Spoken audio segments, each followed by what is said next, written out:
to Bloody Good Horror.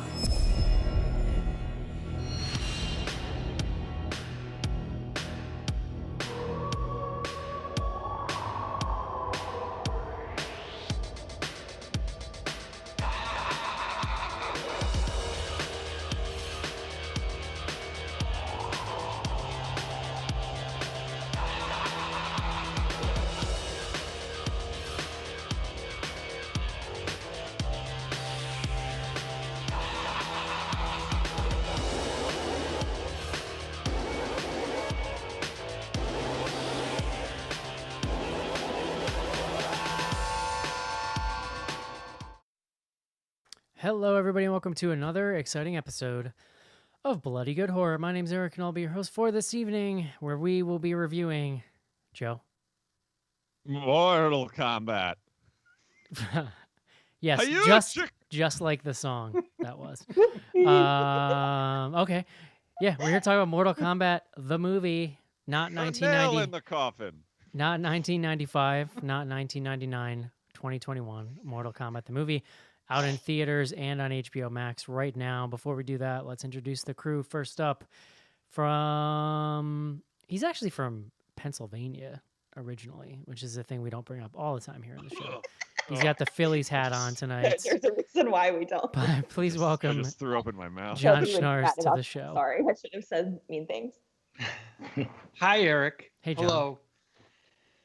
Repping Philadelphia today. Yep, as you do. You look like a guy who, for fun, on the golf course in the weekend, runs the golf carts and picks up the balls. Just as like a hobby.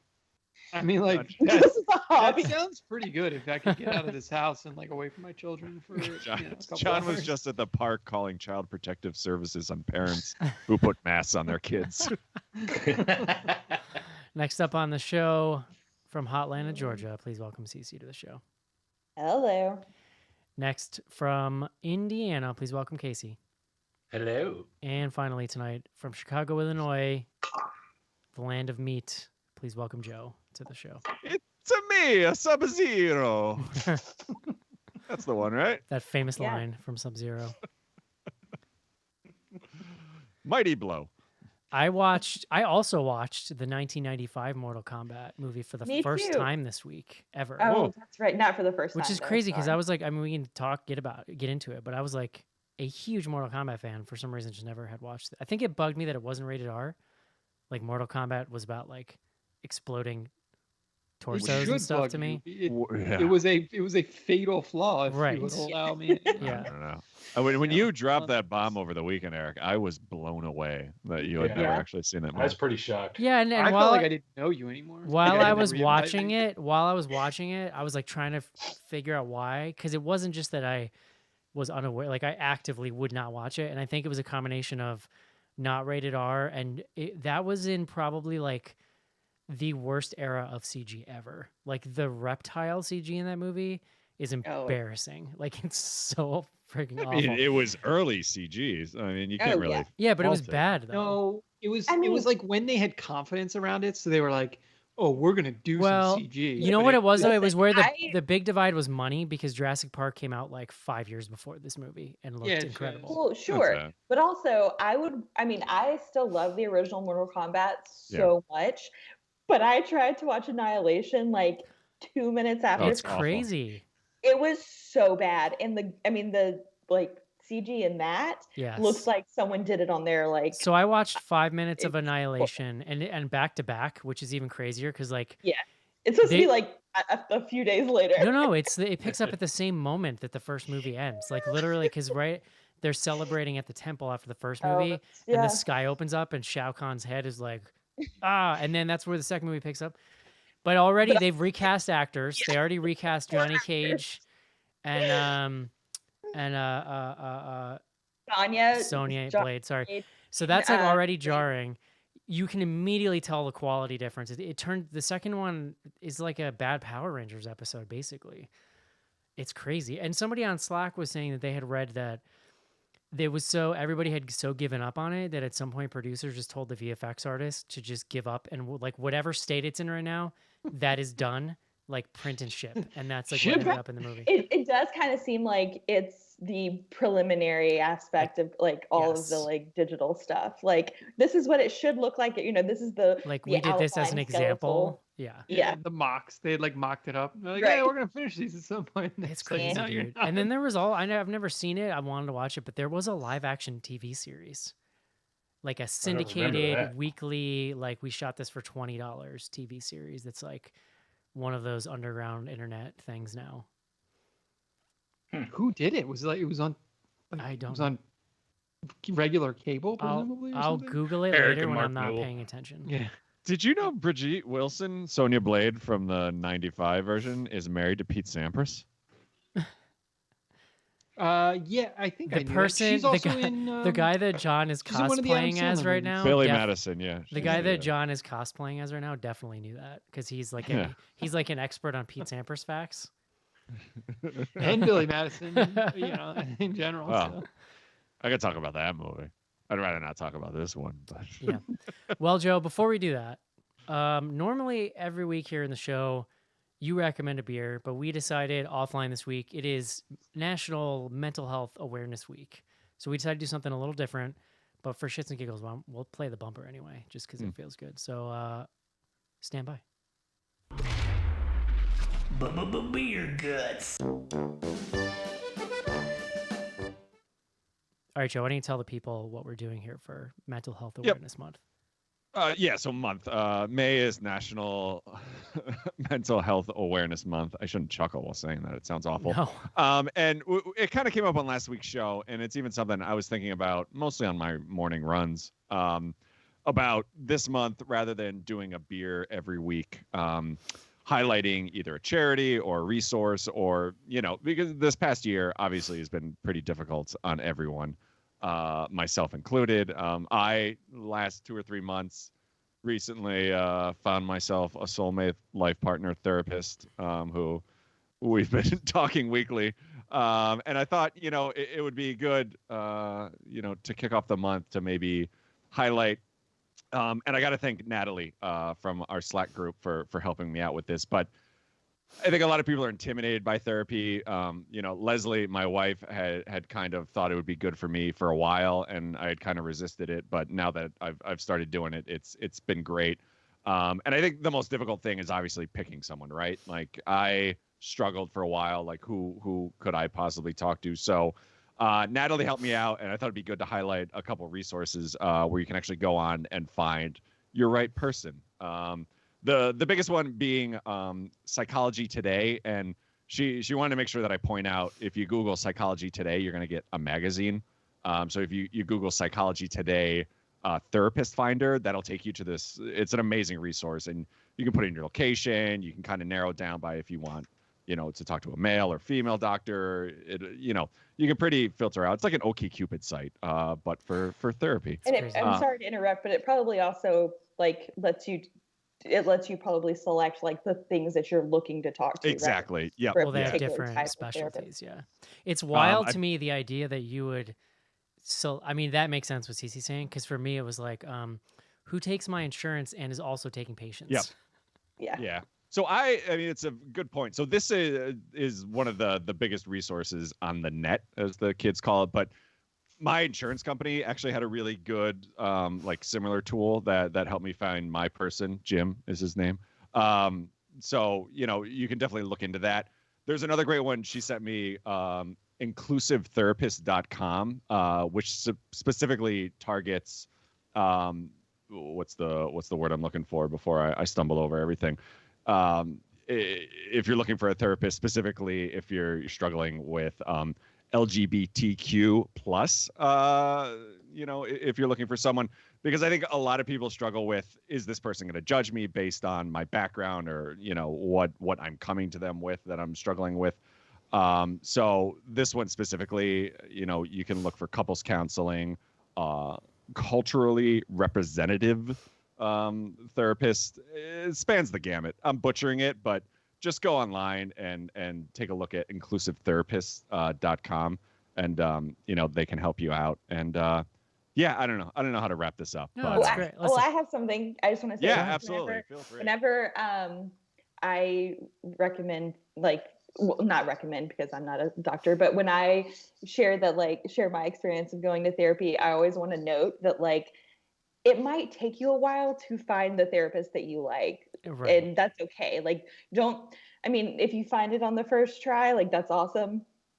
Like, hands down, amazing. But sometimes, like, you maybe get into a few sessions and you're like, this person's just not like you're not feeling it. And I don't think there's a lot of conversation about it. It's frustrating, but sometimes it takes more work to find a therapist. But once you find that person, it's really easy, and it becomes a lot more productive and helpful, and you get that feeling back. So don't feel discouraged if it takes a while to get there. Totally. Yeah, I love this idea. I've had a very transformational experience with it in the last year, so I'm wholeheartedly for it. It's a rare idea too, where like Joe and I were just like in agreement on it. Like it came up on the show last week.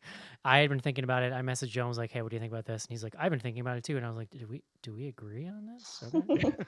I mean, I think for me the big Ripple thing was, in the and I even space-time talked to my continuum. therapist the first time I met with him, was I didn't know what he was going to say to stop making me quote unquote crazy, right? Like and we've talked a lot about this, and so I had always kind of resisted therapy for that reason alone. Like, what's he going to do to talk me out of what's swirling around my head? I had a huge misconception about what therapy actually is. Exactly. Like, Yeah. It's more about, and so I've learned, for me, it's more about in some ways what you bring to it than what they are. Like, they're mostly there to guide you as you're like trying to discover things, kind of, in my experience. I was just going to interject to say Joe's crazy is what makes him beautiful. So that's what I'm here for. I mean, the moment he quote unquote cures me, John, I'm done with the show. Like, there's not. That's good. We were going to ask you to stop, actually. If like a few months from now, convenient. I'm like, John, that's a really great point. Right. I appreciate your stance. Right. The Like, moment Joe starts responding to things seriously, we're in trouble. I'm out. Anyway, thank you for that, Joe. Thanks to Natalie for providing Joe with a little help on that one. So yeah, and I butchered obviously the explanation of both of these, but we'll post up links on all our socials and all that fun. Yeah, and we're gonna be talking about more stuff for the next month. So stay tuned for fun therapy talk. All right, guys. I'm just gonna be drinking for the record, but it is time. Oh, fun fact! Today I learned that you could chart the fall in liquor sales in Massachusetts by right after Trump lost this election. Liquor sales started going down, and then once vaccines started getting administered, they started like plummeting. So like alcohol consumption, people are like, because they can actually get out of the house and do stuff now, John. Yeah, And I get my second vaccine on Saturday, so then I'm gonna drink outside more. But, Are you Moderna or are you Pfizer, John? Pfizer? Yeah, lucky fuck. All right, guys, it's time. Let's take a quick break and discuss Mortal Kombat. This is it, Senator. There's big breaking TV. From the prime time. Main feature.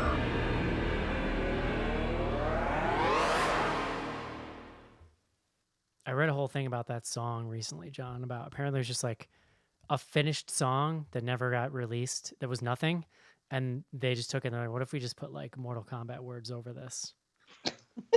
Well, The rest is history. When did that song, like, what's it called, Sandstorm? It's sort I of that. want to Like, say it was That's the around name the of the first. song? I want to say it was around the first movie. So it's worth noting because we do have some younger listeners. Like if you weren't around for what we now call like monoculture, where there was just radio and TV and like things were not fractioned like they are now. Like you could not escape that song. People wanted to put their heads through windows when that song came on because it was so omnipresent and after a while like so obnoxious and annoying. I mean, it still is, but when it comes on, you're kind of like. Now I get pretty hype. Yeah. I mean, put the Mortal Kombat words over it, and it's definitely a hype song. Sub-Zero. There you go. John Schnars, how much Mortal Kombat did you play as a child? So I was Mortal Kombat 1. So I was a Super Nintendo kid, so we had the bloodless version, but then one of the neighbors had the Genesis. Mm-hmm. So we basically fully abandoned the Super Nintendo version almost immediately. Here's the rub, played though. a lot. Well, the go ahead. Genesis ports weren't as good because the Genesis had a worse sound chip and could not. This is like some nerd shit, but it didn't have the same color palette. So like, it was technically like a visual, like a performance-wise and visual and sound like a shittier port. But yeah, you got like the head ripping yeah. and stuff, which is kind of cool. The way and this is like, I did not know any of the stuff you just said. It always seemed darker to me. Like the color was like more muted on the Genesis. It was. But it had the blood. That's so true. like, what are you gonna do? And then in fix Super that. Nintendo, the original. Okay, so MK2 had blood, although I think you Yeah. could turn it off on the Super Nintendo. But the Yeah. There was on a switch on it. in the original game, because I had the one on Super Nintendo, like all the fatalities were basically the same, but some of them just like you'd reach in to pull the heart out and the hand would come out and there's just nothing. Like, Yeah. but the animation would be the same. They would just take out the guts and like the blood and stuff, which is pretty wild. Couldn't you unlock them or something somehow, or was that the Genesis? Or I am think I that thinking was of... like one of those urban legend things on the Super Oh. Nintendo. It could have been if you had the Game Genie. Actually, they might have found a way to add it back in. I can't remember. So. Maybe it was on because I had the PC version that I downloaded from my local BBS. You Casey, did? you know what that is. Oh my yeah. God. And What I think that's did the only that version look I ever. like? Holy shit! I would die to know what that looked like. The first Yeah. Mortal Kombat on a computer. It was. I mean, it was good. I guess. I don't know. I didn't recognize. I'm colorblind, so I wouldn't have recognized any of these like color shading things you guys were talking about anyway. That's wild, dude. Yeah, we played a lot of the second one though, Eric. Oh, I dude. don't know that I ever played the third or anything beyond that. Actually, By the time the third one came out, I was into it, but see, the third introduced combos, and that kind of shit was always a little like over my head. yeah. Oh well, and I used to hang out at the arcade when I was like, I don't know, when arcades were still a thing. That's mostly where I played it too. Yeah, I did more like watching of like legit people play it. Yeah. You know, because it was one of those games that there would be like a line of people like challenging each other to play. Yep. So that's like another one of my associations with it. So good. Yeah. So good. All right, John. I always sucked at the game, so I just didn't play it. That's I mean, kind of my background. I had the Sega and loved it. My brother and I played like all the way until the third one, I think. But then, yeah, we always played at the arcade, and it definitely had the high score for a few weeks. So I was Nice. Oh very wow. I mean, I would had to like. brush it off. I was in this weird spot where like none of my friends could beat me, but so it ended up being not fun for them. They wouldn't play with me. So I could play Mark, and that was pretty much it. But I could only beat Mark like 1 out of every 10 matches, and it was Yeah. infuriating. Oh wow. Wait, was CC like the real life like early 2000s rom com of like the female who played video games and stuff? This is like I mean, I didn't play a whole lot of video games. I mean, we had the Sega, so I played Mortal Kombat and like Sonic, and then I had a Game Boy, and we traveled so much, so I really played that more. My brother got a Super Nintendo and an N64 and all of those later, but I was really only into Did you Mortal know Kombat. that Mortal Kombat 2 came out on Game Boy, and it's awful? I did not know that. Huh. It Well, now doesn't you know. surprise me that it was awful though. I was made to believe that CC's only existed in Freddie Prinze Jr. movies. Easy, Joe. All right, John, please bring us the word of the day.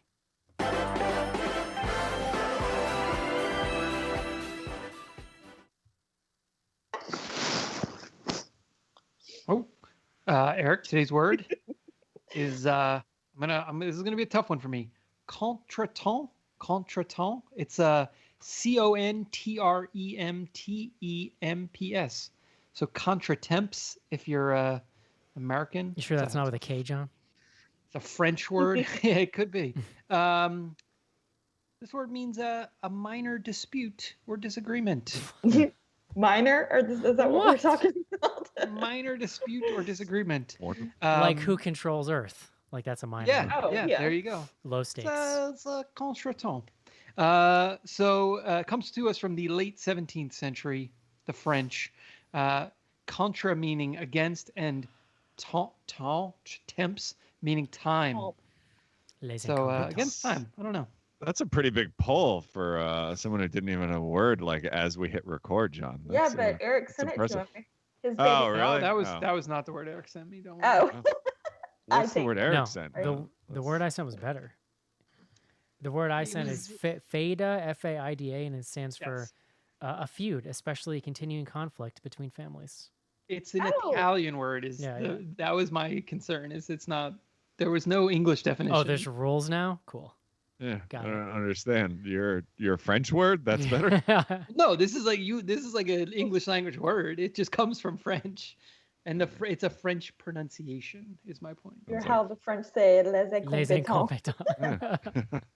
Is that Fertalian, as the Dunkin' Yeah. Donuts commercial would call it? All right. Thanks, John. Sure. Do you want to tell me about Mortal Kombat? Yeah. So Mortal Kombat. This is, as we've been discussing, I guess it's technically the third film, but it's a reboot in sort of all ways and shapes. There was also a web series or something a couple of years ago that got compiled into a thing that was like kind of there was kind of like a I swear- concept for this stuff. You're just like pulling Mortal Kombat like ephemera out of your ass at this Dude, point. I haven't Like, even begun, John. all right. Well, all right. So There was a settle in. Broadway version of this, I believe, in the late 2000s.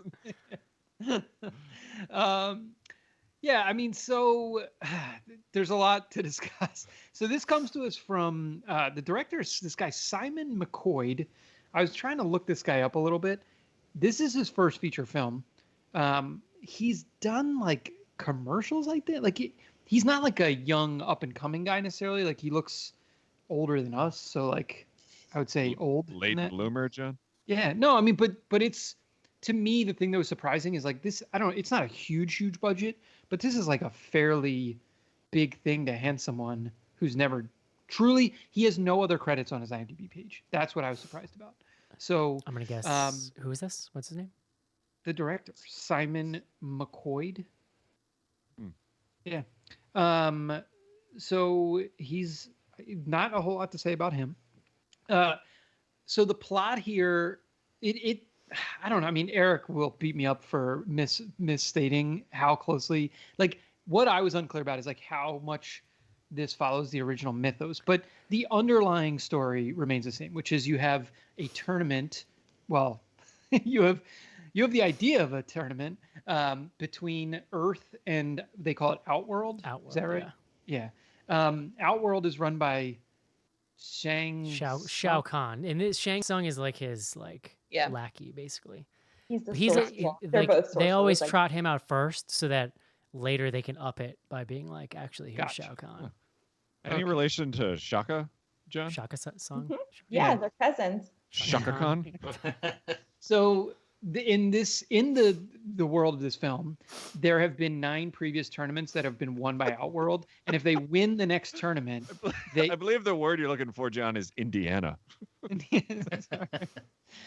in this Indiana, no, if the Outworld wins the next tournament, they get to take over Earth, or sort of like Yeah, it's sort of some like the comic Earth book is villain done. shit. I mean, that's the basic story that's revolved around all of them, and then as time has gone on, some of the character stories have like morphed a little bit. But the biggest things they added here is as you'll get to, there's a main character that's made up whole cloth for the movie. Eric, you just do it. Just go. You're on it.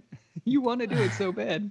But also, John, the thing I with feel like like we're at the meetup again listening to you, too. the thing with the symbol is made up for the movie. That's not like that's kind of their device that The tattoo they made up Yeah. to explain how Birthmark. people have like superhero powers. Well, so It's there's a birthmark. Thank you.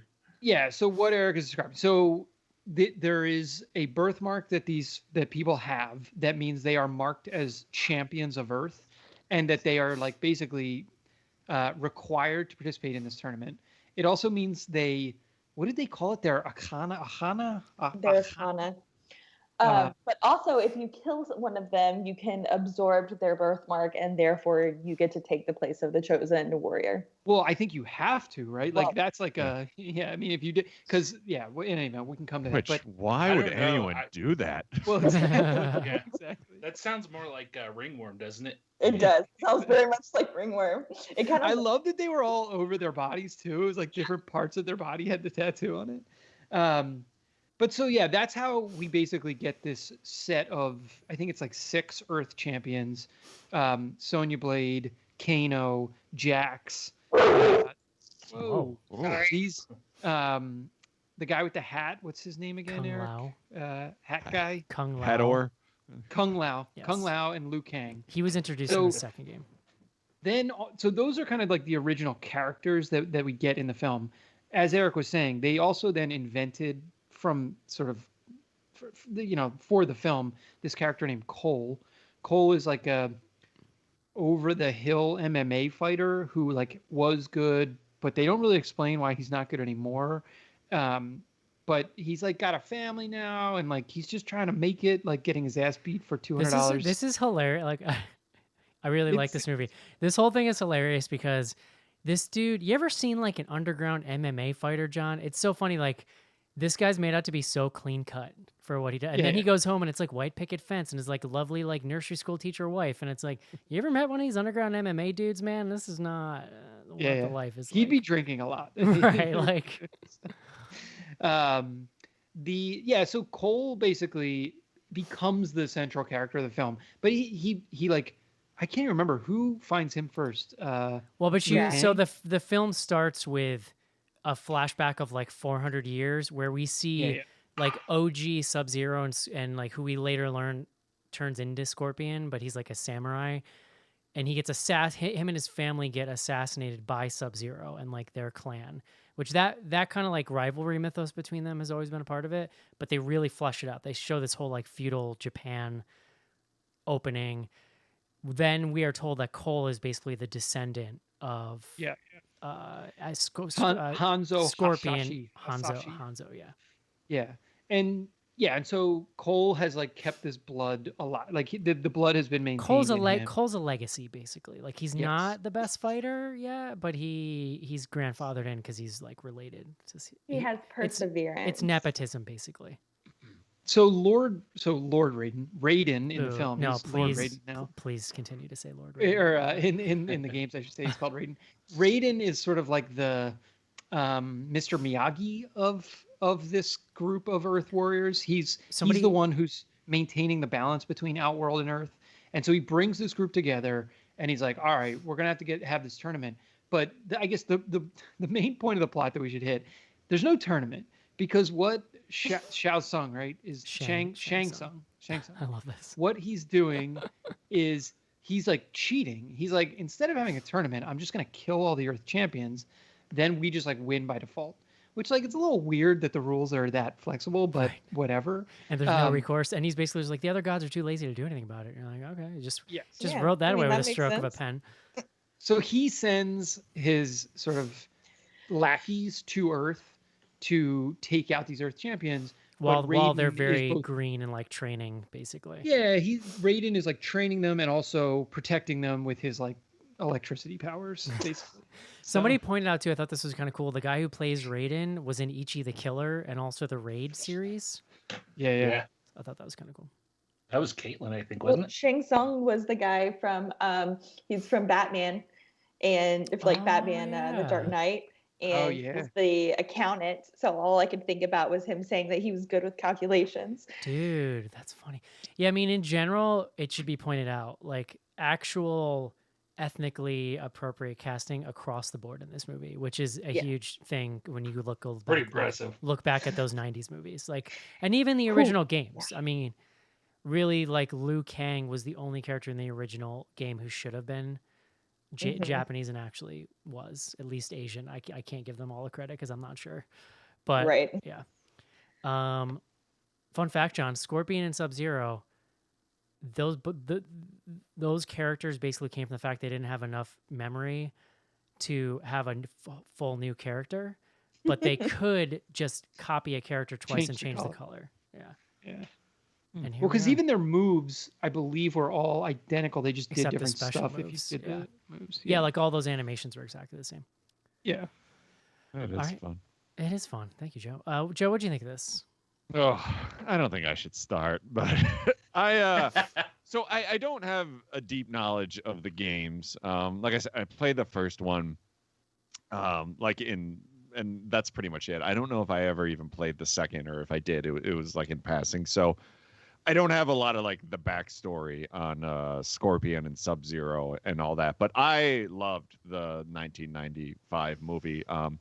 And I think after watching this one, I think I loved it because they don't really give you much, right? Like you kind of meet the three main characters. They go to the tournament. They start fighting. Like Sub-Zero's there, Scorpion's there, but there's nothing to them. They just come out and they start fucking shit up, and I like that.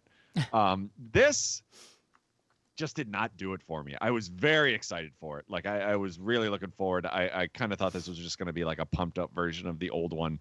But we kind of start with this backstory of like Sub-Zero and Scorpion.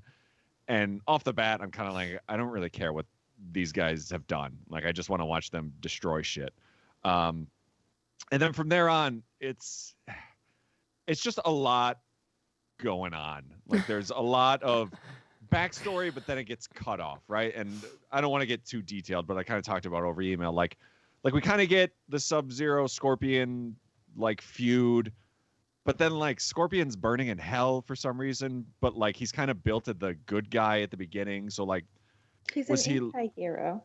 What? But, like, what did he do that he's burning in hell? Like, that's what kept, because he killed Sub-Zero's, like, clan. But they were attacking, right? Like, you okay, know. well, an eye for an eye. Everyone ends up in hell.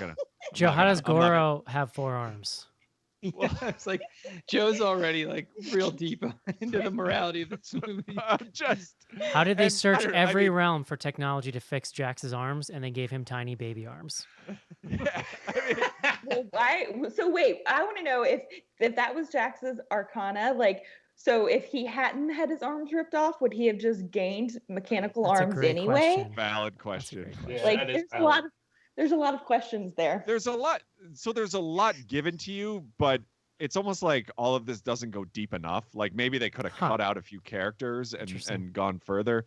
But that being said, the fighting is all right. Like there are a lot of goofy fights that happen, right? Like there's a certain part where it looks like they're dance fighting. I mean, which, I think the fighting quotient is pretty good. Capoeira. Like I don't think you go more than 10 minutes without seeing people punching each other, which is a pretty good ratio, I feel like. I don't know, I guess. I was impressed that like 30 years later, the acting in this is actually worse than the 95 one. Oh, dude. Oh, no. Hard, as someone who just watched it, hard disagree. No, I will. All right, maybe I need to go back, but That's like, a hard no there, Big Sheets. specifically, what the heck's their name? Sonya and who was the guy with the long hair that Liu Kang? the meetup?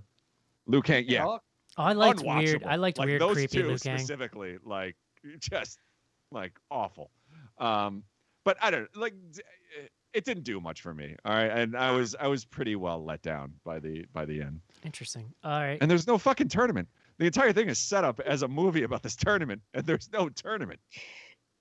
So we did read, or somebody pulled that this was pitched as a prequel, basically. So the idea was, well, I think John, you found this info that like it was pitched to Warner Brothers as like this is the first movie, almost like a prequel. Then the next one's the tournament, and then the third one would be the aftermath.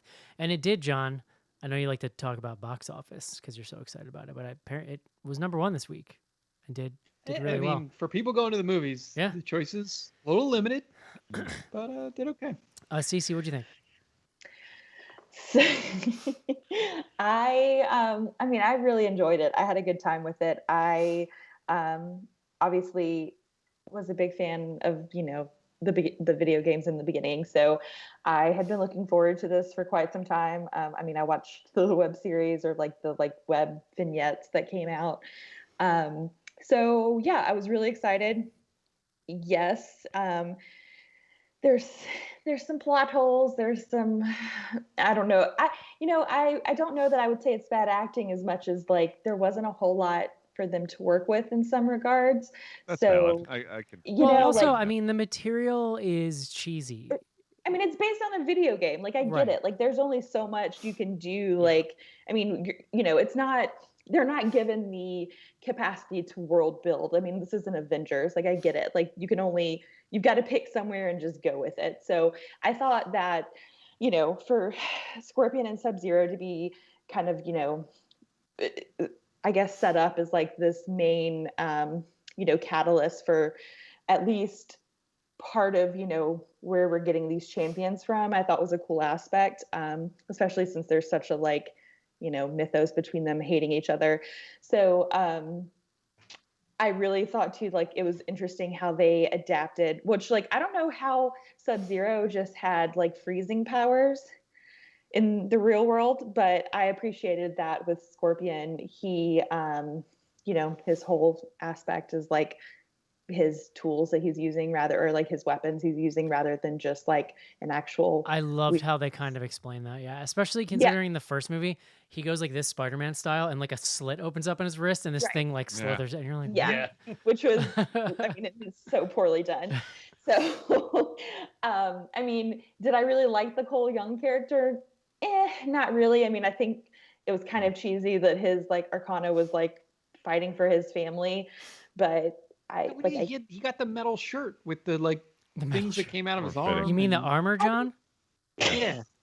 I But it just, like grew out of his Yeah, skin. no, Like, no, it I was get it. like It a- wasn't like a quite shirt. clear if it was armor or just like It Well, seemed fitting to apparel. he seemed to like power up as he was Under taking Armour. as Yeah, he was Yeah. taking I think hits. you that's know, what I it mean, was. it was a bit like the Black Panther I thought situation of like absorbing the like force that's hitting him, and then he gets to use it. yeah. Like it's cool. I get I it. usually really don't like that, but I thought they did as decent a job as they could with like, here's a new character out of whole Yeah, cloth. which I mean, I'll agree with that. So I was really just more excited about like seeing which characters were going to be in it in general. I was super stoked to see Melina in it, especially that we get like a little, you know, fan fodder of her like opening her mouth and seeing all of her teeth. Yeah. I was really disappointed in the fact that they decided to pick Natara and try to make her like this really big character. But I guess they had She to was do the that. one with the wings. Yeah, she's the one with the wings. Yeah. And she's See, like I wasn't from later on. familiar. I wasn't familiar with her. Yeah, she's later. She's in some of the old like later on games, but I guess I appreciated they picked her to have her like, you know, sawed in half by Yeah. that was probably the highlight of the movie. Like that was impressive. So overall, I mean, I was super stoked on how gory it was. I really appreciated like, I mean, it kind of felt like Hatchet, where there's just like buckets of blood happening. And I, you know, it was very reminiscent of the video game. So was it cheesy? And, you know, could it have been better? Yes, but I still really enjoyed it and I had a good time. All right, I just looked it up. Natara first showed up in one of the PS2 games. Ah, So there you go. I didn't reckon. I thought she was just made up for the game or for the movie. Casey, what'd you think?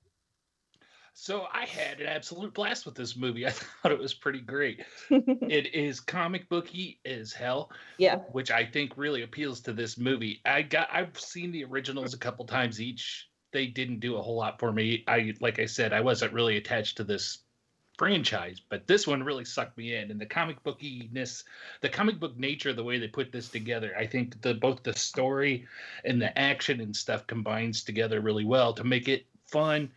It's cheesy, but you kind of expect that, so it's easy to ride along with it. I kind of love the backstories that they fleshed out for some of these people. I was always curious about Scorpion and, you know, Sub-Zero back in the day when I'd see him, like, what the hell's up with these guys? We got that, and it was cool. And the costumes for, like, Samurai Scorpion, A+. Yeah, Mhm. yeah. for sure. Agreed. John. Yeah, I had a pretty good time.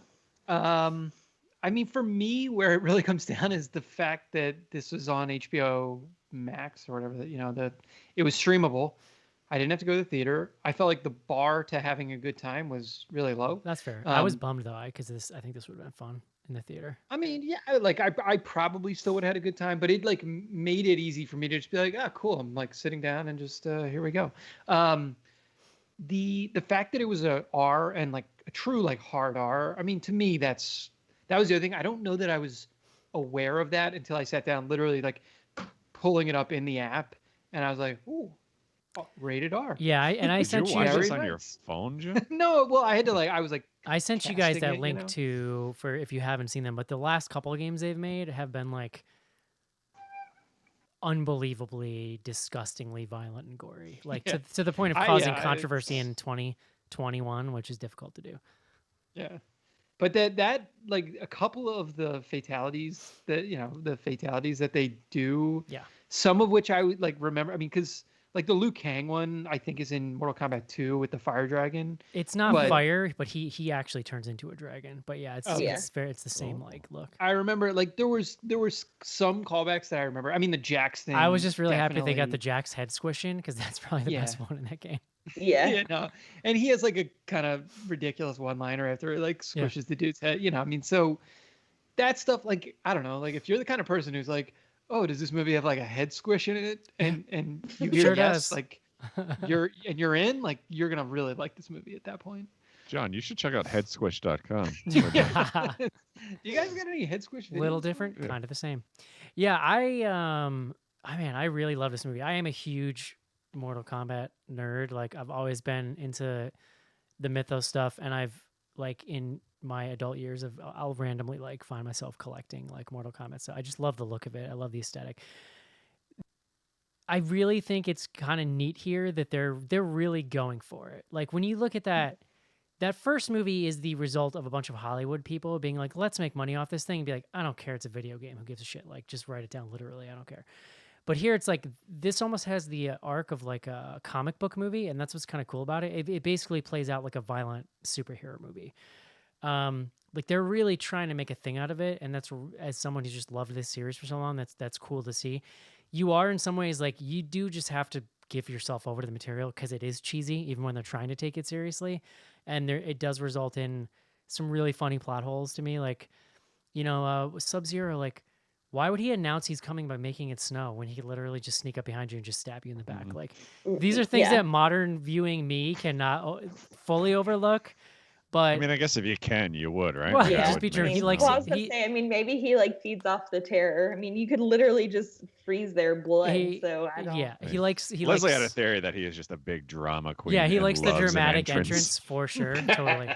Like it's really funny to hear them talking about Earth's greatest warriors as we see that Cole is basically like a shitty local MMA fighter down at the bingo hall. Like it's unclear to me how the legacy thing really factors in, but I think they did a lot of really smart things here. And the first one for me is, even though they were trying to like lean into the story stuff more than this property has in the past, there is a density of fight scenes. Like I would challenge anyone to go and time out the longest stretch between fight scenes because they really break up. Yeah, they're not like tournament fights, but there's people punching and or fighting throughout the whole thing. And it starts with that really awesome sequence, like feudal Japan sequence, which is really cool. I think it was, go ahead. I was just going to say, just on that note, like I also thought it was really cool that yes, we didn't get a tournament, but we get to see like at the end, they're all kind of like transported to different levels of like, almost like fighting stages. Yeah, which I thought was like a nice nod if you're not going to get the tournament. bridge. Is that what that level is called? With that Jax was on? The pit is what that was. Oh, the pit. Yeah. Okay. So I think one of the smartest things they did was having the Sub-Zero Scorpion thing be the kind of backbone for the whole plot. Because I think they are huge fan favorites with just people who are into those games. There's some of the more intriguing characters. They've built that mythos out a lot throughout the games. And also, like they basically made Sub-Zero like the big bad in this movie. Like he's kind of a slasher villain almost, which is a really cool thread. Like in the first movie, they're all just, and it's whatever. It was 95 different people made it. You can't really compare them, but everybody's just kind of a fighter. And it's like, okay, we're fighters and we fight and somebody wins. I know Joe's like, yeah, that's what I want. That's what they do did, here yeah. though is they set up underdogs and they set up the Earthrealm fighters as underdogs, and that's really smart for the dramatic tension of the movie. And then not only that, but then they set up Sub-Zero as a level above even the other Outworld fighters. So then you have this like big scary person kind of casting a presence over the movie. Then they take Scorpion, who in my opinion is like the coolest character, and have him be this like awesome secret weapon thing that kind of comes out at the end. Like, I just think they took it and they really deconstructed it, and they were really like, okay, let's try to make the fans happy by getting into this mythos here, and also make it an accessible movie. It's impossible for me to say how accessible it is because I am such a nerd about this stuff, but I loved watching them try to make that balance. It was a shit ton of fun when I see stuff like Jax squishing people's heads, or like this final fight where the iced over gym, like just the choreography in that scene was really awesome, especially once Scorpion comes back. Like that's probably the best fight stuff in the movie, I think. So I just like, it is flawed. It is silly. I think everyone's traction with this is going to be different depending where you're coming from, but I loved it, man. Like it's really cool to Eric, finally see them kind of do this right. do you know, like, are the video game nerd, like the like hard video game nerd community, is it like embracing the game or not? Because that's something I was really curious about, is that I agree with you. Everything you said, I totally agree. Like they went to the trouble to make this like an actual narrative film that has like an arc and like characters and stuff. But some of that comes at the expense of, you know, writing in backstory where some didn't exist. I've seen cutting both. out certain characters. I feel like, I mean, I just have my own internet silo, John. I've seen a lot of positivity with a handful of like negative comments, so I couldn't really say. I also actively avoid movie discourse, John. Like I don't. Oh, that's fair. This is my movie I'm discourse, curious, and like- that's kind of it. Like I know Mortal Kombat was very big when we were younger, but I am curious like how big the audience is for that Yeah. game at this point, It's- because Those games are still pretty big. So like, yeah, what I was gonna say Yeah. they sell pretty well. it's slowly eroded basically, and then in 2009 Midway was a company. They did like NBA Jam. They were huge in the Yep. like coin op arcade days. They went out of business, and the guys who made this game originally were able to reincorporate, buy the rights, and form their own studio. And then they came out with MK9, MKX, and then I think it's MK11. Casey, is that right? Last year, I think those 3 games in succession have all been bigger than the last. So like it's only been, they've basically been regrowing into like a pretty relevant modern I game think that brand. company is in Chicago. Yeah, if well, I- Midway was, so it wouldn't surprise me if they were also. Yeah, they're called NetherRealm Studios. Yes, yeah. Complete side story, but a friend of Mia's, we hang out with their parents every once in a while, and then just out of the blue, the guy's like, "Yeah, I'm like one of the Mortal Kombat games. I have been for like 30 years." Oh shit! Why dude. don't you What? get him on the show? And as someone who was like pretty familiar with at least the early games, but hadn't kind of stayed in touch, it was like the right mix for me of, you know, references and sort of like callbacks. And I mean, we've gone this long. I'm actually shocked without even mentioning Kano, who He's hilarious. in some ways Yeah. is like kind of makes the movie because You need he's him. like such a hilarious dick. Like Yeah. he's an Yeah. aggressive asshole and like He's such a heel. Like he's exactly. You perfect. need him in Yeah. those Yes. early like travelogue scenes, or they're really flat. If you don't have somebody just cracking jokes. Yeah. Oh, yeah. Yeah. Even when he's like fighting Reptile and he rips the fucking heart out. I mean, like, and then he does the whole bit later where he's like, I had a heart, you know, or whatever. He's like, it's Dude. just, I don't know. I enjoyed him, and he's obviously like very brash. Like, I don't know, it might not work for everyone, but I thought it was like dialed in pretty well, No, actually. I loved it. Yeah. Yeah. Oh yeah. I'm really just hoping that they resurrect him for the sequel and give him the like cyborg Terminator Yeah. thing. Yeah. Got to, right? I, like, I 'cause can't imagine. they have to. Swinton. I mean, that was the other thing that kind of threw me off. Like, if this entire movie is obviously set up for a sequel, and they kill off a lot of people, so there's got to be some. This sort series of, like, has always been fast Yeah. and loose. The games with just bringing characters back with like Yeah. magic and shit. So I Look. would expect. That flying lady, she is not coming back. But see, I So- also think that like they tried, I feel like to some extent, to pick characters that like they could kill off that were like referenced just enough that you were like, oh, I know who that is. But then when they kill them, you're like, except for you know, Goro?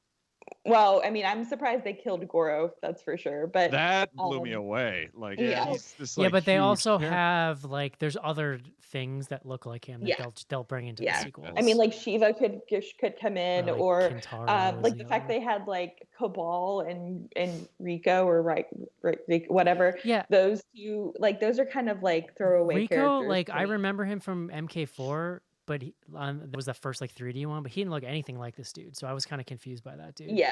Cabal Yeah. was For a hilarious. character Like with- Cabal's Chicago accent threw me way off. I was like, holy. Oh, is that the guy in I like, was like, the that was full-on, a like hazmat? choice? Like, Yeah. Yeah. that was so weird. Where did he come from? And why So, was he with these people? He's in MK3, and his story is that he's basically like a gangster that gets murdered, and then like they resurrect him like Darth Vader style in like a Well, suit yeah. kind of thing. He like But- knew Kano. Like they were Yeah. like yeah. friendly. But I don't Sorry. remember. I don't remember that accent being canon. But I haven't heard what he sounds like in the newer games, so I don't actually know. Yeah. That's part of what I loved about this movie, though. Like that character, in theory, it's a stupid character, and his moves and effects and stuff, you think about translating that to the screen, and it feels stupid. It's like when they were talking about when they first launched the X-Men movies, and they couldn't put Wolverine in that bright You yellow mean suit. Cabal? 'cause it's Cabal just was not gonna always kind of translate. cool. Cabal was always kind of cool in the game. So No, but that's why I'm saying they made him look really good, though, as far as the sure. effects and everything, Yeah. and the way he was moving around. And they did that with all the characters. So Mhm. the effects work was awesome because they did make everybody unique, and they each had their own power, and they gave them their own little flourish, which was really impressive. it's interesting. It's like it's a very economical movie in the sense that it's like they put money into certain things, and you could tell they were trying to make it feel big and kind of blockbustery. But at the same time, it's pretty limited. Like all the Outworld stuff takes place either on like that one little throne like thing, Yeah. or the Oh, yeah. cave that they're, or like on Earth the cave they're training in, and like It was that's it kind was of the all whole green thing. screen, right? Like Yeah, it's yeah. like 90%. But green it's just screen. it's That was interesting. Like Indiana, John. you could tell where what you could tell they were like they had to kind of not cut corners, but I don't know, they were trying to make it feel big while you could tell they were limited. But I thought they did a pretty good job. It is. I mean, it is. Again, I was talking about at the top how this director had no. Like, I literally went to look up the director to be like, I wonder what else this guy's done. Because I totally agree. I thought it was very effectively handled, and so I think I saw it had a $50 million budget. That's like a weird budget for a movie these days because usually stuff is like That's very in 100 between. plus Yeah. million. Yeah. Yeah, or less than 10, 10 and below. 50 is like this weird kind of like mid-budget level that you don't see that much anymore. But it was very effectively deployed in that it felt just effectsy and big enough and sort of like, I mean, it was like there was tons of like gore and shit like that. But I'm hoping it they'll also throw more money was at the not too next bloody. one just based on Yeah. this one. Would be awesome. yeah, I mean, I know I asked you all over email. Like, I am just like endlessly fascinated about how this stuff is going to work with HBO and like, because like the next one, presumably like theaters are back open, like pandemic's Right? over. Do they Are keep they doing gonna like this? not do this anymore? This is not going to theaters. I will. I mean, I will bet I money know on it. that like Oh, you're not, it's but you're not slated- spending 50 million on something. This one went to theaters. Like you're not spending Yeah. 50 or over and not putting it in theaters unless It's already made 30 million in the US on the big screen. Right. And that's like not, so that doesn't include any of the money they're making Yeah. on HBO. I mean, how they evaluate that is like, I wonder very if tough to HBO is answer, like but- cutting Yeah. them money per view or something like that. I'm It sure is- they're looking at people who are signed. Like, I Yeah. know I read somewhere that I think it was with Godzilla. It was like one of the single biggest Sign net up new days. signups that they got was for people wanting to watch that movie. So. Interesting. But yeah, I like when there's punching. I did The to Cece's punching's point. good. So Scorpion's always been my favorite character, but doing that like hook pull, like that's the hardest. Yeah. Like, how do you do that? It's brilliant the way they do it. I just thought like, and I will say like, as much as I was kind of like, I don't really care too much about Cole's like Arcana when it comes out, I do appreciate that it links him to Scorpion in a way that's like they're not trying to put Scorpion's powers onto him. Yeah. So like there's a nice Yeah. correlation between the two of them. But I just thought that the concept and how they approached it with the like feudal rivalry was really good. I also think they're setting up. I think I said this over email, but they're setting up Sub-Zero to become the noob character, which is so this character literally is his name is the lead design, the lead like guy who invented Mortal Kombat. Basically, it's his name backwards, like literally. oh his yeah, name, but- Noob Saibot or whatever. yes. Yeah. But so at the end, like when like in the canon, the first Sub-Zero is killed by Scorpion and turns into that character. And then so when he takes his armor off, he's in all black, and then he gets like singed at the end. And I feel like that's what they're trying to set up for the Yeah. Netflix sequel. I didn't know the backstory of that, but I 100% agreed that they were setting up him for a secondary character and bringing him back. So by that and your data, But I then in think the you're game, 100% right. but to the resurrection thing, then in the games, it's just like, oh, here's another Sub-Zero. It's his brother. So like, there's always going to be, There's always going to be a Sub-Zero. yeah, there has to be because he does cool ice stuff. Yeah. Cool ice stuff. Just not. Yeah, that Sub-Zero and last MK fight I'll give you was Yeah. was a lot of fun. The rest, Sub-Zero Like- and MK3 literally was like they did a Sub-Zero without a mask on, and he was just like a white dude who looked like an accountant, and it was just like I don't Oh. Yeah. That's not right, guys. Maybe I could have gotten into that. Maybe that would have been more my speed.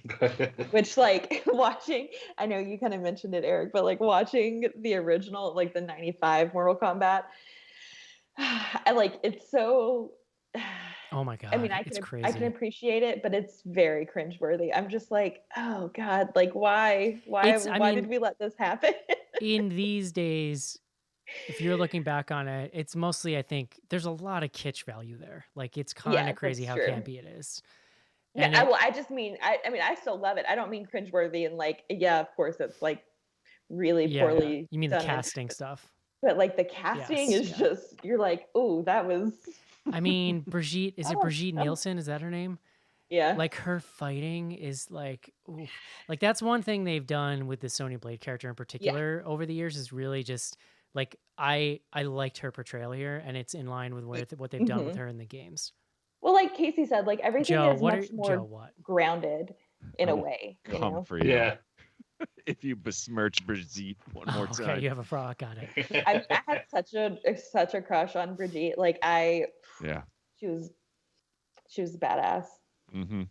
Agreed. I think we're good here, right? You got somewhere to be? No, I don't know what else to say about this movie. Yeah, I mean, It's it's just- you know. Although I will say I'm really sad they need to bring in, like, the only person I crushed on harder than Sonya in the original was Katana, so they're gonna really have to bring back Katana in the second one. Oh yeah, I mean, there's lots of characters that they left out that would be pretty sweet. Yeah. Well, there's like 12 characters in this, and how many, like, on that game screen on Oh, the new yeah, games, there's there's like a lot. 70 or so. It's Yeah. like Yeah. ridiculous. Yeah. Mark pointed out to me too that they've basically retconned Reptile as like a whole race that are Yeah. just the same. So like his theory is that this was just a rant. Like there'll be another one. Oh yeah, for sure. Oh, I sure. agree.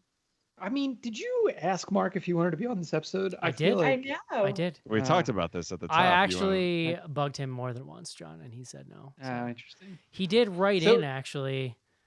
He also sent in a movie guide. If you guys want to hear that. I appreciate Mark's firm stance on not doing the show anymore. I like that. I was surprised, Joe. Well, he sent this really long email, and I was like, dude, I don't read emails that are longer than 3 sentences anymore. And he's like, you better. And I was like, I don't. Do you think that's gonna make me do it? Because Can you summarize? I actually want to know where Mark's stance on this. he really Mark, enjoyed for it. those who people don't know, Mark is Eric's younger, I don't know, He's just- nerdier, I guess. He's just into different In things. some Uh, ways. Brother. I don't know. In different That's ways. Yeah. Apples to oranges. I and did that. play. Nah, that's true. Yeah, I that's did true. play sports, John. That's like the main delineation. Like, What sport did you play? I played soccer my whole life, Joe. Yeah, but what sport did you play? What sport did you play, Joe? You want to tell me more about losing your virginity, Joe, to a girl on AOL? Mark I mean, says. The story was probably longer than the actual act. Mark says it was exactly the kind of blood-soaked cheese that I wanted it to be. He doesn't understand why people are complaining, which maybe he's seen more than I have, but I actively tune people out when they're complaining. I mean, my brother, who I thought he would be really stoked on it, and was really stoked on the trailer. Like, he texted me 10 minutes into it and was like, "This is garbage," and I was like, I don't "What? get it. What is wrong 10 with minutes you?" in, like, give it a No. chance. I think I'd my like your dude. brother. He says it's What it's violent but You like surprisingly my brother great. Joe. He's very similar to you. He says Sounds it's like a cool dude. it's violent with surprisingly great visual effects, knowingly corny and fan servicey to the greatest possible extent without giving the characters the ability to turn each other into babies. That was in MK3 where you could do Oh, yeah. babalities. What babalities? That I was. know, I did wanna actually, do I that. guess I did play that game because I did know about that. Wait, what? So in Yes. MK3, there was like they added friendships, which is where you Mhm. didn't kill them and you just did silly shit, and there was like friendship. Or babalities, they added animalities where you turn into weird neon animals and like murder people. And brutalities, was that also in 3? Or was that a later one? That was where you just no, I basically don't- do I think that was combos later. until they exploded into like a million rib cages. Interesting. Anyway, See, having sorry, I do you don't mean guys to cut want you me off, but to like read this? having listened to this, like I feel like maybe my problem is I don't know enough about these games, and that's I was fine. just- But listen, that's a very valid point. Like how much, Yeah, I you can know, see that it for sure. matters. He says, because I care, I don't know about that. I've attached a pre-recorded movie guide segment. Did you know they have articles now? Did you know God's against raising the minimum wage? As the prayer goes, our Father, hoard that cash, to hell with the working poor. Anyway, I don't expect payment or anything because LOL, but I wouldn't be mad if someone bought a cameo where Joe explains what third base is to me. I have 2 kids now, so obviously I've managed some understanding of how these things work, but there's an ambiguity to rounding third that I'd love to close the loop on. You know, if anyone I'm pays not for sure that, it's going to be 8 Joe's gonna minutes know. on the rap group that sung "Pop Goes the Third base, Weasel." Right? Pop goes the weasel, yeah. I would say that I miss you all, but someone asked me to do something at least once a week around here. So in many ways, it's like I never left. Stay classy, and someone please make John cut his hair until the next Mortal Kombat movie, Mark. I don't know that you... Notice he didn't say I do something every week, Joe. He said someone asks me. Yeah. To be fair, he could be constantly updating Killer Flicks, and none of us would know. Oh, All right, let me play this. boy, here. so Let me hateful. see if I can play this. NewMovieGuide.org is a website that reviews films for their objectionable content, which should be extra fun because the movie in question is Mortal Kombat. So here we go. I like that at some point he starts sounding like Bane. Mortal Kombat 2021 features strong pagan mixed worldview where characters with special powers must combat evil characters in a deathmatch tournament to decide the fate of Earth. Not accurate. With elements of occult false religion, such as a focus on a person's inner magical energy as the source of their fantasy superpowers, plus some moral elements such as protecting family at all costs, good triumphing evil, and a character goes to hell but returns. At least 41 F words and roughly 10 other obscenities and profanities. Very strong graphic, bloody violence throughout. Includes sword fights, fights to the death, dismemberment, mangled bodies in graphic detail, sex, no sex, upper male nudity, one character drinks beer and says it tastes bad, and one character smokes and no drugs. That's actually a lot milder than I thought it was going to be, but there you go. That's movieguide.org. Miss you, love you, bye. Did they not mention the character who gets cut in half by a magical hat? Because that's kind of the most horrific thing in the movie. Well, it's like strong, yeah. bloody gore throughout. Yeah, it's like it Ooh, actually. I would that, say it goes honestly, one I feel level like they're beyond. getting lazy because back in the day they would have literally outlined every drop Yeah. of blood. In the yeah. movie. But I want to know what sex was there in this. No, I think you're saying there was. It was no like se- sex, It was like colon, sex, oh. no colon, sex. no sex. Yeah. Gotcha. Yeah, they should have. It Sex should colon. like clarify like when there's like gore, but then there's like when you can see inside a person's body because it's been vivisected. Yeah. If Movie Guide is foreign to you, you should go to patreon.com/bloodygoodhorror and check out the back catalog where Mark used to do that every week. Also, meet Mark if you haven't. All right, guys, it is time. Would you recommend this movie, John? Yes. Cece, Yes, I would. Joe, Just a meat sculpture of Mark. meet Mark, I would say no. Casey. Absolutely. I would, yeah, I'm gonna say hell yeah. Also, like, it's Hot Girl Summer, John. I might just go see this in the theater just for the hell Hot of girl it. summer. Get it. Let's do it. All right, Take that Pfizer and see it. that's right. Wait, what's Hot Girl Summer? This is an internet thing. I don't That's know like about? we're all vaxxed up, John. We're just gonna go Yeah, out and it's do just a horny hot girl stuff. summer. Living your life. Go Yeah. out and get sloppy. That's why I'm not cutting my hair Right. It's a hot exactly. girl summer for because you. of that. Exactly. Yeah, All right, guys, that thing I just heard about. let's do it. Last thing I just I want to heard know about. what Suzanne says when you tell her that. Hey, they told me it was Hot Girl Summer. Do you know anything about this? All right, guys, it is time. Let's take a break and do some fan mail. Our greatest fears are all around us, hiding in nightmares, shrouded in evil, waiting to be unleashed. You shine on, boy. Shine on? The Bible calls it having vision. I can feel it coming off you like heat. From Stephen King, the creator of It, The Tommyknockers, and The Stand, comes a completely new vision of terror. Seize your destiny, Mr. Torrance. Coming, sweetheart. Are you gonna hurt me, Daddy? Come down here and take your medicine! Oh, my God. You're never taking my son! This spring, go to hell and pray you get out alive. Rebecca De Mornay, Stephen Weber. Daddy's mad at Mommy! Stephen King's The Shining.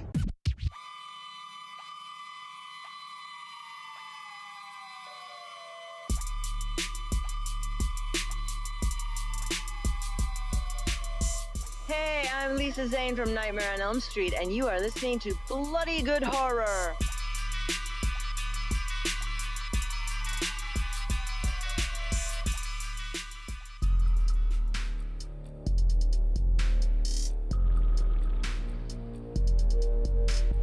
Send feedback to info@bloodygoodhorror.com or on Twitter using hashtag AskBGH.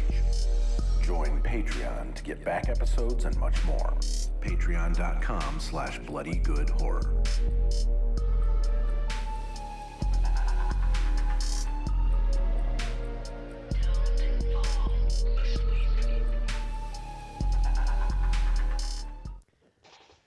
John, I'd be remiss if I didn't mention maybe the most obscure reference in this movie, which is when Liu Kang mentions Bo Raicho, who was actually Mark's favorite character back in the day. This was PS2 era.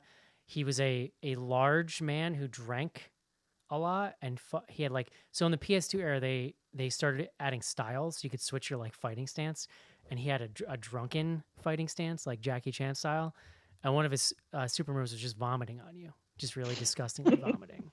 And I'm really, really hoping that he just shows up in one of these sequels, because that would be amazing. So there you go. Also, Can all hope and pray. Yeah, on Slack here, somebody's saying that there was a sighting of Katana's fan somewhere. So, but I did not see that. I didn't either, so I'm excited. Exciting, yeah. John, this week the debut of Sorry, we have street racers. Mario Andretti, apparently. No, John, plug it up. The podcast debut this week. Plug it up, yeah. A rousing success. Very excited. Many more downloads than BGH had in its first week. That's definitely true. No, yeah, it's been great. We're gonna play an episode in this here Bloody Good Horror feed. Yes, so, so next Tuesday you'll get that on an off day. Next Tuesday, episode 2. And then episode 1 will go into our feed, so you can check it out. And if you go any of your podcast apps and search Plug It Up, I don't know, can you guys hear that? The train? Yeah. Train, yeah. We got street racers. We got Eric living. We got the train dogs tracks. working. We got everything. Sorry. They get into some frank conversation, and Caitlin and I had a very good time on the episode I was on. We talked about The Witch, and there's a lot of period talk. So, that's what it's about. That's right. So check it out. Plug it up. Also, where's my email? Book club. I got an email from Alyssa and they're doing Stephen King Misery, I think, right? Yeah. Hey guys, we're just about done reading Ring by Koji Suzuki, and I'm stoked that the patrons chose Misery by Stephen King as our May book. It'll be fun to reread this classic with friends. Make sure to join us next month. I'm thinking of organizing a movie watch-along, tweet-along at the end of the month after we all read the book. Remember, we're on Reddit at our BGH Book Club, r/John, you know that. And on Twitter at BGH Book Club. Keep an eye out on the site for my review of The Luminous Dead, March's book, posting soon. That's from Alyssa. And we already played Mark's stuff, so I think... I had one email here, Joe, from Caitlin. Caitlin from Kissimmee, info@bloodygoodhorror.com. I haven't even read this yet, so let's go. I'm over halfway through my pilgrimage of BGH back catalog, and I'm not sure why Prom Night went down in history versus the Final Girl meltdown that Schnars had. Footnotes on Joe's rants, plot in Hell Baby versus the Final Girl. I don't know what that means. The ending not being realistic or the beginning. Eric mentioning his 2015 year-end list. Eric saying anything. The end of this episode is very tense. It's really great if you need to post a classic episode for any reason. Final Girl, the Final Girl. I don't. That was I think it's Final Alan Girls. Ackerman. Yeah. I remember liking that, but maybe I didn't. I don't know. Yeah, I thought I liked it too, but maybe I went off the deep end. We covered a few weeks ago how little I remember movies, John. So I don't know who the fuck it is. That's true. So the thing with Prom Night is that the reason why that became so infamous, because I've gone back and listened to it, it was episode 17 or 18.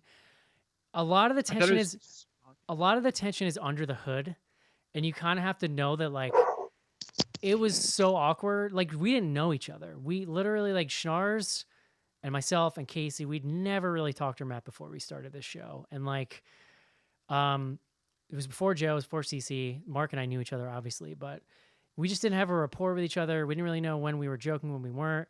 And we weren't having conversations before the show. So we if somebody had a hot opinion coming in, there was zero warning, which meant that it was really easy to respond like defensively, which we then learned, we kind of adapted because it's just not a good way to have a conversation. So that was why the pre-email discussions started actually after Prince of Darkness, because was it Prince of Darkness? No, They Live. We had a similarly awkward thing during They Live, I remember, and that was actually when we started pre-movie discussions. But the tension was so thick between John and I that we had to have it out. Like, not have it out, but we had to have a little like, hey man, sorry, like that was kind of weird. Like, I don't, because we weren't even like we weren't even like friends yet. We hadn't even met yet. It was just like we were feeling each other out. But Well, and I think there were people who had listened to it and been like, "Wow, are you guys okay?" Like, yeah, it was. Yeah. I don't know. And I was also like angry about prom night, which was really stupid because I just it was before I sort of had come around on the idea of just like, PG-13 starter horror. It's okay. But I think that the thing is that it's different now. The people of like our age, like if you were really into horror in the late 90s, early 2000s, and especially in the online community, it was easy to have a chip on your shoulder about PG-13 because that was all you got. And it was like impossible for an R-rated, really good horror movie to make it into the theater. Yeah. And so it was like, it took me a while, even into this show's life, to kind of give that up. Once I did, though, John, set me free. I know, Eric. I was here for all of that transition. It opened me up to a whole world. Yeah. Well, because at some point I had to look around the landscape and be like, okay, it's different now. Like now, if you want a gory movie, anybody can get those funded. Anybody can get those in the theaters. So if that's what you want, it's there. So like it's okay for anyone else to have, like, if they want something else. You know what I mean? We got Shudder. It's like we're living in fucking utopia these days, But I think it's easy for young people though to not get that if you didn't necessarily live through those, like the late 90s, early 2000s were dry times. In my day, we got prom nights and we were happy about it. Yeah, I mean, but like it was rough. It was rough. Yeah, it wasn't great. Like a thing like Trick or Treat got shelved for years because nobody knew what to do with it. That's like the most milquetoast friggin', but that's how bad it was, that even something like that they didn't know what to do with. So prom night, patreon.com/bloodygoodhorror if you want to hear me and John, our sexual tension begin. Mm-hmm. Joe, it's all you, buddy. Yeah. All right. We are on Twitter at BG Horror. Every week you can send in your questions with the hashtag AskBGH. We got a gaggle this week. First up, from my one and only fan, Deus Ex Manatee. Ever been in a fight? I punched someone in the nose when they pushed me at a concert before. There you go. Yeah. I got into a couple like fist fights in high school, but nothing serious. I've never fights. I don't think I've ever thrown fists. I've definitely had when I was in high school. I definitely picked fights with people that could have kicked my ass, but I just had bigger friends. So I was like, that's happened a few times. I'm pretty non-confrontational, so that it's a non-factor. You weren't the muscle in your fraternity, Casey? No. I was the stoner kid. You don't wake up and choose violence every day? No, not usually. Only on Mondays. Next up, our buddy Armando, that's at Black Metal Jesus. What was your favorite Mortal Kombat fatality? I mean, I really liked, oh goodness, why can't I think this, Katana's mother, what's her name? Sindel. Mrs. Katana. Yes. Susan. I liked her scream where she blew their skin off. Yes. I only remember the heart ripping out and the head ripping off. Yeah. In MK... I liked when you could uppercut them and dump them into the acid and then they would float by. Yep. Yes. Yeah. The original pit in MK1 was amazing because if you didn't have internet, you couldn't look up the fatalities. But the sick thing about the pit was you could just uppercut them, and it was like, that was like they fell and they fell onto the spikes. Yeah. So it was the best. Then MK3. So my favorite character of all time probably was when they introduced a robot version of Smoke, like when they were just getting way up their own ass with new characters, and he had a fatality where his chest would open up and like a million bombs would just fall out onto the floor, and then when they blew up, it would zoom out to Earth, and Earth would just blow up. Yeah, I thought that was pretty cool. They got real crazy because the joke at some point, especially in MK3, became that if a character would blow up or something, there would be like 30 rib cages and like 20 femurs and just like they didn't give a shit. It was just like it looked like 40 bodies had just exploded, and they would like be bouncing all around the screen and stuff. It's pretty awesome. Of Slide, are there any characters that you wish were included in the new Mortal Kombat reboot? Sonic. I would have liked to have seen Sonic, maybe. I would have loved like real. We hit some of these. I would have loved real Wario. Like Ninja Reptile would have been cool, but I'm sure they'll bring him into a sequel. And Katana. I like Katana a lot. I swear to God, Eric, you are just making characters up. Robot Smoke. I remember that fatality, but I do not remember the character. Yeah, dude, Robot Smoke was a shit. Because he had a teleporting uppercut that was super cheap. It was awesome. All right. Let's see. Casey Kern 2. Be honest, who has the Mortal Kombat theme on their workout playlist? I don't have it on my workout playlist, but my brother and I used to like anytime we would stay home from school and our parents were at work, we would play it so loud and just like run around the house. Yeah. It's probably been 30 years since I've heard that song. I mean, 30 years ago I was 12, so. Yeah, there you go. I mean, I guess I was 14. I forgot how old I am. Having not been a big fan of the game, it is never on my workout list, but I was driving Colleen nuts last night, running around singing it after I watched the movie. Oh, did you guys notice that they worked in very subtly notes from that techno song into like the theatrical like string score? All of a sudden it would just be like do do do do do, but it was like kind of stilted and I kept thinking that they were gonna go like full. I loved it. It was like just a little taste, John. Yeah. Well, and I appreciated that, like, you know, like somebody was like, you know, you're here to test your might, or like, you know, you're here. Like there were certain things that you're like, all right, I like how you awesome wove that in there. References like that, yeah. Yeah. If they're not going to put an actual tournament in the movie, John, they're not going to put the song, all right? It didn't say, it wasn't Mortal Kombat tournament. It just said Mortal Kombat. Jesus, Joe. The next movie is going to be called Mortal Kombat: Tournament. Maybe. For you, Joe. Maybe we'll have a fucking tournament in this thing. Yeah. We heard you. All right. Next two are pretty much the same from @NelsonTomey. If each of you were a Mortal Kombat character, what would your finishing move be? And then Chris Aleonte, what's your finishing move? I don't have an I mean, answer for normally this. when I finish, I go get like a towel to clean up, John. So considerate of you. That would be me. I hope it's not like the CC, white towel. CC, though. he didn't say if he was with someone in this scenario. I'm giving him the benefit of the doubt that Leslie would beat his ass if he didn't. So, Oh, absolutely, yeah. Or a strategically placed shirt on the side of the bed. Something's got to be there.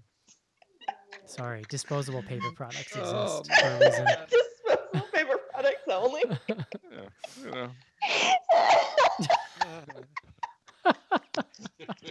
I mean, the worst thing in the world, right? After coitus is like you realize, all right, now we gotta, clean this disaster up, and like literally, there's The nothing. worst like, thing in the nearby. world. It's up there. Like, I don't know, some comedian was talking about how sex is the nastiest thing in the world, and how like when you're having sex, you're like, sure, just get all these bodily fluids all over me, and then the like, minute oh, that you're done, God. you're like, oh my Oh, God, the this is moment it's done, it's the most awkward thing too, right? Because John, I leave it all on the floor. So when like the minute you're done, you're like, well, then all what do right, you need the towel for? now what do we do? Like, like now things need to be, everything that's been taken out needs to be put back in. I mean, John. if it's all on the floor, just don't slip. Just be careful is all I'm saying. Yeah. Oh, Jesus. I feel like Joe I took have this to a hardwood floors. bluer place. Yeah, than, yeah. The question was intended. What's a finishing move then? Fatality. Oh, from the game. I get it. Oh, my mistake. Cool. Oh, you. Anybody else have any? No, sure don't. Really took the steam out of that one. Yeah. Or put the steam in. I don't know. Next up, Something our went buddy somewhere. Robel. In honor of Plug It Up, So I assume all the gentlemen of BGH have no issues buying feminine products, but let's hear a story of something you were embarrassed to buy in person. Condoms, pornography, balding treatments. I like that question. I mean, I'm at a point. Look, I don't know where people land with Amazon, but I don't want to buy anything in person. But I don't have to. So Yeah, that's a good point. When get I it was shipped to my house, it's in a when I box. No one has to know. finally convinced the lady to be with me, I bought condoms with pride. Like I would slam those down on the counter. Yeah, I never had pride. That yeah, I wouldn't say I had a No. problem. But What am I embarrassed? There's of? always a weird thing where you're thinking though, like, do I buy something with this? And if I do, does that make it weird, or does it look like I'm having a weird party if I just buy like condoms and like one other thing? Like, is it better to buy them alone or hide it? You know, I don't know. You know what I'm saying? Like, well, and Joe, here's a question. Maybe this is just for Joe. I don't know. But like in New York, where you have the bodega, and it's like the bodega you always go into, so you know the bodega. Like, would you buy your condoms there, or would you go? Because I never like the Korean woman that ran the bodega. I was not gonna buy condoms No, from. I was like a Dwayne Reed or like a Yeah. I'll do it there. Yeah, okay, that's the same deal. why were you worried about her judging you? Nah, it's like, look, it's her family. She runs it. It was like one of her sons, her daughter. It's like, I don't need to be in there with them. Like, she sees my kids. It's, Yeah. Got it. I mean, I would avoid buying too many. She doesn't think you have sex if you have kids. Like, it's yeah, I but mean, it's if like, she sees it's all like your they're kids, she behind probably the would have given. counter. You see, I gotta ask for If them. she It's like, sees all your kids, she probably would have given them to you for free. right? Behind the counter is behind Joe the counter. gets it. Behind Joe the gets counter is bullshit. You don't want to walk up and be like, just like lay out, because there's a million kinds too. Like you got. Well, not at the like, no, not those. Like I'm over, sure it'd be like hard two to be to like, the. which one do I need? Right. No, it's like working in an office and then one day walking up to the receptionist and be like, "Hey, can I get some rubbers? I'm gonna go find." You see this person like daily. If she were selling condoms from her desk, then Oh, no, yeah. it wouldn't be weird. I guess in I'm with today's Joe here. day and age, that's not a good example, but you understand what I'm saying. Although saying your John, commissary at work didn't have condoms, sir? your old doorman, I would have bought rubbers from him. In a pinch, I would have asked actually. So, it never Are they came- like tampons? I've never had any problem with that. Like I don't know what's the big deal. I just I've have been trouble married for finding. like 25 years and have a 21-year-old daughter. I bought it all. It doesn't I really have trouble faze me. finding things. I will say the in one time I was stores. embarrassed was I rented 50 Shades of Grey from the library and had to pick it up through the drive-through, where an old woman had to check it out and hand That's it to me. amazing. I mean, that's embarrassing, but not because. A lot of levels of Yeah, like there's one, you're different- renting 50 Shades of Grey. 2, you're doing it at a library. Not- And 3, you're too fucking lazy to just go in and do it yourself. Not embarrassing, but I have like I have trouble finding things in stores. So you could give me a list and write out. You Oh. could draw me a picture and write out exactly what it says, and I will bring back the wrong thing, guaranteed. Yeah.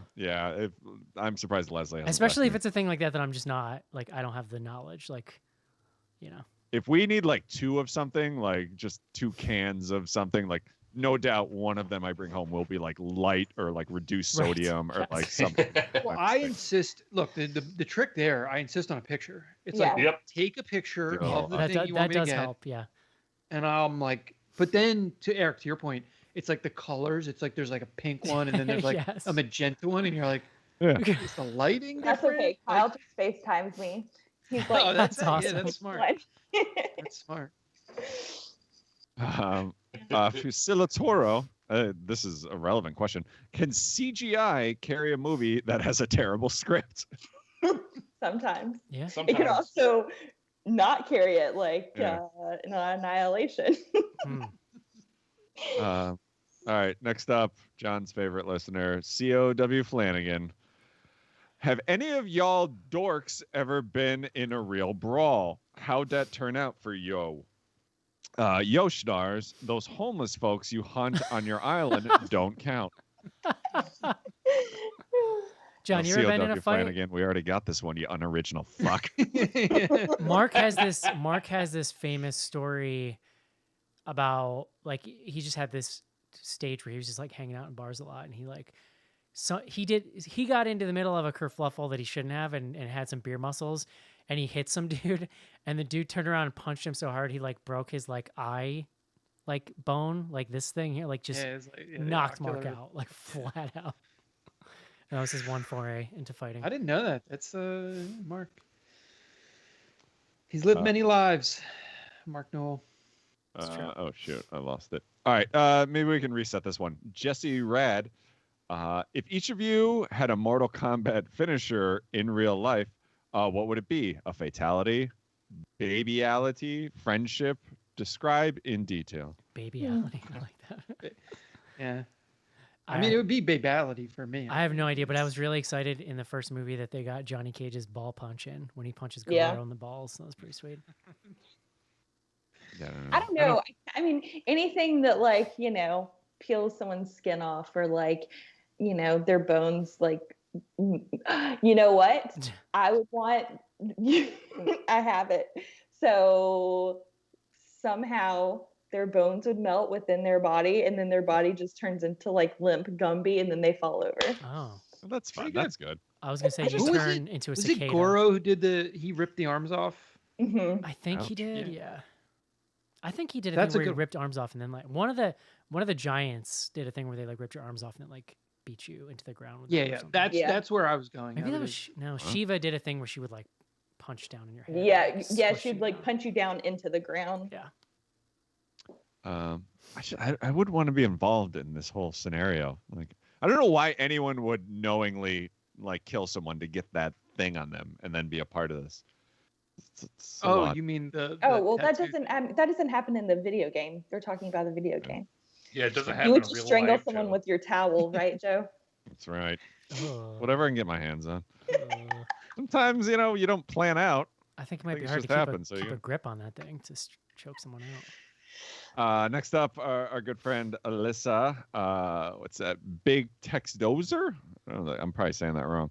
What celebrity chef would you most want to hang out with? Gordon Ramsay. I do like Gordon Ramsay a lot.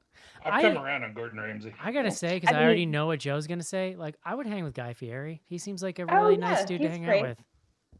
I would I'll have throw. liked Anthony Bourdain. Well, yes, if he was alive, yeah. I love Roy Choi. I think I might be saying his last name wrong, but he's amazing. Like, have you guys ever watched that chef show that's on Netflix? It's him and John Favreau. I've seen them. There's a movie. Yeah, so They did a he's show the about it? chef that at the end they make the grilled cheese. Yeah. He's the one that sort of advised John Favreau on the movie. And then on Netflix, they actually did a show where they just, they cook together and stuff. And he's got like a place in Vegas. He is kind of was one of like the starters of the, like this whole food truck thing. I forget the one that he had. It's still like very well known, but super interesting guy. Just seems super nice and like just loves like all kinds of food. It's a good guy. All right, we got two more here and then we'll go to Instagram. Skizbot. Is there a common thing in movies that immediately takes you out of it? Obviously, fake snow is a big one for me. Obviously, I mean everybody knows that about CG, Skizbot. like bad CG snow actually does kind of, but like when it's like falling and it just looks really fake, that kind of Wait, bugs no, me. he I finished. think Sorry, it's wait. great, but you He can tell it's finished. just like a water hose. He finished up in all caps. It's on your face and it's not melting and it looks like shredded paper. This movie is fake. Shredded paper snow does piss me off too. Yeah. I think I mentioned you guys on email. This was in 3D in theaters, I think. Oh, yeah? I read that somewhere. Super Maybe lame. I didn't. Super but- lame. I didn't even know they were still doing that, honestly. But Funny that's, dude. I feel like those, when you take those 3D effects and then you put them not in 3D, it makes them look so much shit. It's like, it just multiplies the shittiness. Fun Makes fact, John. something- You know what they used for snow in The Wizard of Oz? Snow. Cocaine. Asbestos. Nice, man. Are you serious? Yeah. They used asbestos for all kinds of shit back in the day. Yeah. Oh my. It was the bestest. I don't know. I don't think I have anything in movies that I like immediately takes. For me, voiceover is like, as soon as I hear voiceover, I'm like, "Arr." But that's Well, yeah, Actually, because it's I so hate often used as a whole info dump, like a whole slide of an info dump. If you have to tell me that, then I don't like why. You know what it is though? It's intermittent voiceover. Because like you might make the choice to just have a film that's got a voiceover for the whole thing. But if you need like two specific places where someone has to come in and say something, it's Yeah. usually a sign that you like screwed up somewhere. true. Opening monologue voiceover, Yeah. fine. Well, closing sometimes. voiceover, that's like not as good. If it's in the middle of the movie, there's almost no way that works. I do have one, James Franco. I did that immediately. That'll ruin Joe, it. I'm reading about this asbestos thing. It's insane. Yeah. All right. Last but not least, on Twitter, and then we'll go to Instagram. And this segues nicely. Final Girl Scout. I will not be submitting questions here either. Smiley face emoji. And speaking of, jumping over to Instagram, we are on Instagram, Bloody Good Horror. Every Tuesday we post up. You can use the form. You send in a question. I'm not going to read it if you don't use the form. You know who you are, except for this one person. But there's others who do it. Not going to happen. So she says, so why are you so angry? I assume that's directed at me. I don't think I'm an angry person. I don't know. What does your therapist think? I was about to say, like, you're working on this, right? You've only been there 2 months, Joe. Give it time for the anger to come out. He says I'm fine. He says I'm doing fine. We got stuff going on. Joe, fun I feel fact. like I missed so much last week. I missed one show in like a year. Fun fact, and Joe. Everybody's like a different person. The now. scarecrow costume was stuffed with asbestos to make it fireproof. As you do. Jesus Christ. I'm fascinated by this rabbit hole. Yeah.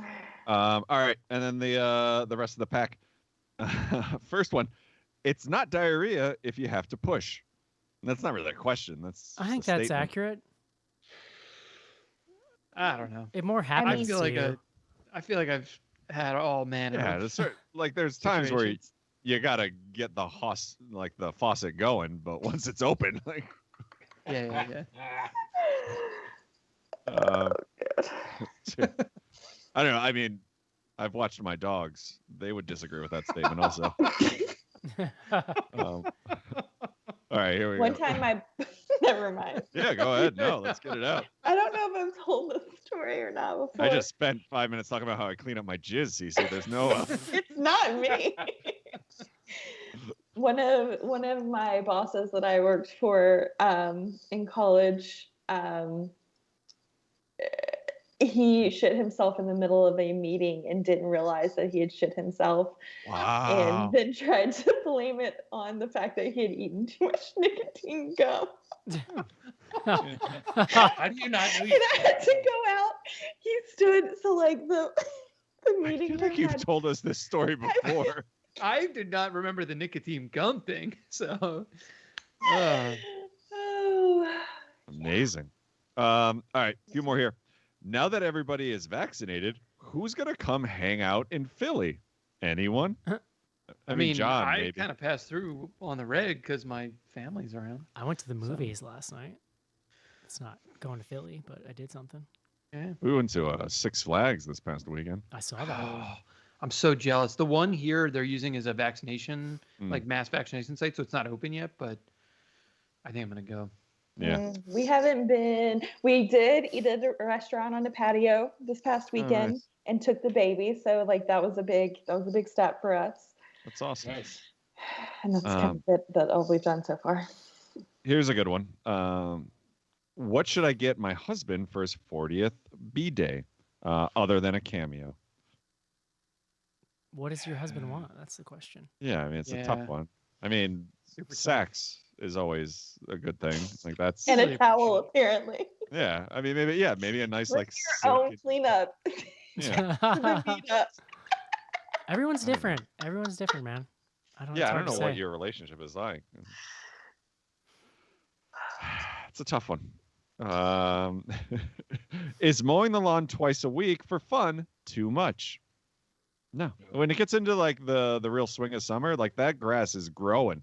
Sometimes you got to do it twice a week. I had a neighbor growing up who would 100% mow his lawn like every other day just to get away from his family. That shit was clean, John. Clean. That's part of the. It's got to like part of fuck the up the appeal. lawn at a certain part, doesn't Probably, it? yeah, Yeah. I'm sure. I mean, I am of the opinion if you're not like seeing lines as you're mowing, like that what are you doing Yeah, there? well, But, no, I totally agree. yeah. I also remember a neighbor getting in a fight with his wife so loud you could hear it like in the whole neighborhood, and then going outside. Joe, you know these people. I can ping you. But then- Honestly, at this point, I'm curious if you're talking about my dad. No, these are different people. He went out, it was like 9 o'clock at night. He turned his car on and put the lights on the lawn and was just mowing the lawn. Like Oh, he was like dad spite bought- mowing.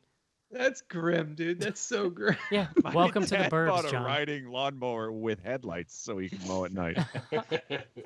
Welcome to the burbs, John. Fucking cub cadet. Oh my What's your favorite slang for a boner? Stiffy was always good. I like chubby. I always like. Yeah, chubby. I'm a fan of chubby I feel too. like when I was growing up, we only used boner. I think just the classic boner. It's funny. It's a Yeah. funny word. I guess we had if you had said other things, we would have known what you Yeah. were talking about. But hard on is yeah, good. well, It's hard on great. that's classic. I got a hard on. Very that's descriptive. That's medical, Joe. Isn't that what the doctor calls it? Oh God! Careful, Joe. 4 hours Joe. or more, you're gonna want to call someone. Every time I check your hernia, you've got a hard on. God. Sorry, Doc. I brought my own towel. Next up, do you know the Muffin Man? Oh God. Next one. I'm curious if anyone else has an opinion on this. This year's Oscars. I don't know. Any thoughts? No, I 'cause don't- I didn't watch them. I don't I watch didn't the watch 'em either. Oscars. We didn't Pretty much plan ever. on, but then ended up like stumbling upon them like 20 minutes in. They got a lot of hate, but I actually really enjoyed it. Like they kind of cut out all the shit and like the dumb songs and all that, and just handed out awards. And it was over in like 2 hours, and I don't know. It felt like old timey Hollywood. I read it was Steven Soderbergh directed it.